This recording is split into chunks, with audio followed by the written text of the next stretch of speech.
আসসালামু আলাইকুম প্রিয় দর্শক, আজকে আমি মূলত এই যে ভিডিওটি করতেছি এটি হলো একটি আপুকে নিয়ে। যে আপুটি দীর্ঘদিন আসলে একটি টিউমারে ভুগতেছে, বিভিন্ন জায়গায় বিভিন্নভাবে সে ডাক্তার দেখাইছে। এখন মূলত তার অনেক টাকা নাকি প্রয়োজন। আপনারা দেখতে থাকেন। আপু আসসালামু আলাইকুম। যে আপু, আপনার এই মূলত সমস্যা কি? আমার পেটে টিউমার। আমি অনেক দিন যাবত ভোগ করতেছি, অনেক ডাক্তার দেখাইছি। তো এটা আমার তাড়াতাড়ি অপারেশন করতে হইব। আমি অনেক দিন ধরে ব্যথায় আক্রান্ত হয়ে আছি, কিন্তু আমি টাকার জন্য এই টিউমারটা অপারেশন করতে পারতেছি না। আমি যাবত অনেক কষ্টের মধ্যে আছি। আপনারা আমাকে কিছু পারলে সাহায্য করেন। আচ্ছা, আপনাকে সাহায্য যে করবে, ঠিক আছে। মূলত আপনি এর আগে কোথায় দেখাইছিলেন? এটা এই ট্রিটমেন্টটা কোথায় করেছিলেন? টাকা? হ্যাঁ, এই ট্রিটমেন্টটা আমি যখন দেশে ছিলাম, দেশের থেকে আমার কিছু ভাইয়েরা সাহায্য করছিল। এখানে আমি ঢাকায় এসে তাগো ধরে তারপর আমার ট্রিটমেন্টটা পরীক্ষাটি করাইছি।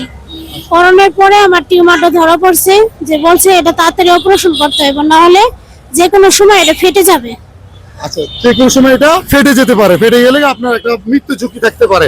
তো দর্শক শুনতেই পারতেছেন যে আপুর যে টিউমারটা হয়েছে, উনি গ্রামে অনেক জায়গায় দেখাইছে। মূলত এই টিউমারটি এমন একটা পর্যায়ে আছে, রিস্কে। এখন ঢাকা যেখানে দেখাইছে তারা মূলত বলছে যে এটা তাড়াতাড়ি অপারেশন করতে বলছে, না হলে এটা ফেটে যাওয়ার সম্ভাবনা আছে।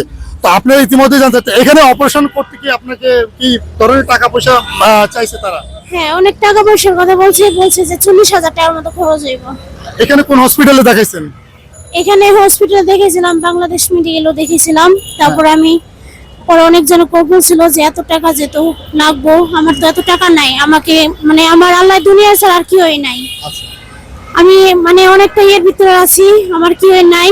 আমি যে অপারেশন করবো, আমি এত টাকা কোথায় পাবো? বন্ধুরা শুনতেই পারতেছেন যে মূলত ওনার চিকিৎসার জন্য অনেক টাকার প্রয়োজন। তো আপু, আপনি কোন কোন হসপিটালে দেখাইছিলেন? এই যে ঢাকা মেডিকেলে, এগুলোতে? হ্যাঁ, আমি ঢাকা এডমিশনেরও দেখাইছি, বাংলাদেশ মেডিকেলও দেখাইছি। আচ্ছা, এখানে বিভিন্ন জায়গায় দেখানো হয়েছে। দেখতে পারতেছেন বন্ধুরা, এই যে ওনার হাতে যে অনেকগুলো রিপোর্ট, ঠিক আছে। মূলত আপনাদের এই ভিডিওটি বেশি বেশি করে শেয়ার করবেন, অন্যকে সাহায্য করার জন্য সুযোগ করে দিবেন। আর মূলত আপু, এই যে আপনার এই যে টিউমারটা যে এখন ঝুঁকিপূর্ণ, একদম মূলত যেটা জানতে পারলাম ওনার কথা শুনে, যে টিউমারটি ঝুঁকিপূর্ণ আছে এবং যে কোনো সময় একটা দুর্ঘটনা হতে পারে ওনার পেটের মধ্যে টিউমারটি। তো মৃত্যু ঝুঁকিটা ওনার বেশি আছে। তা আপু, আপনার কোনো নাম্বার আছে সাহায্য করার জন্য? নাম্বারটি বলেন। নাম্বার আছে 0130562237। এটা বিকাশ নগদ দুটোটাই আছে। আপনারা দেখতেছেন আপু যে নাম্বারটি বলছে, এটা বিকাশ নগদ দুটোটি আছে। আপনারা যদি কেউ সাহায্য করেন, অবশ্যই এই নাম্বারে আপুকে সরাসরি আপনারা সাহায্য করতে পারবেন। ওনার একটি ছোট্ট বাচ্চা আছে, আর ওনার এই রিপোর্টগুলো মূলত আপনারা সবাই এই ভিডিওটি শেয়ার করে দিবেন বেশি বেশি করে, যেন আপুকে কেউ সাহায্য করতে পারে, আপু এই মৃত্যুর ঝুঁকি থেকে যেন বেঁচে যেতে পারে। সবাইকে ধন্যবাদ জানাচ্ছি ভিডিওটি দেখার জন্য। আসসালামু আলাইকুম।